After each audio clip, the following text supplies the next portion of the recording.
One of the beautiful memory. అందరు మనోళ్ళే అనుకుంటాం కానీ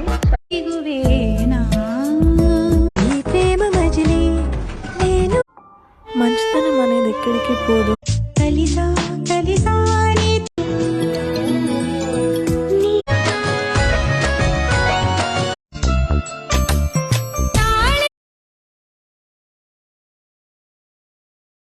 లోపలంతా బాధ పెట్టుకొని కేవలం నీకోసమే one of the beautiful memory. ఓయ్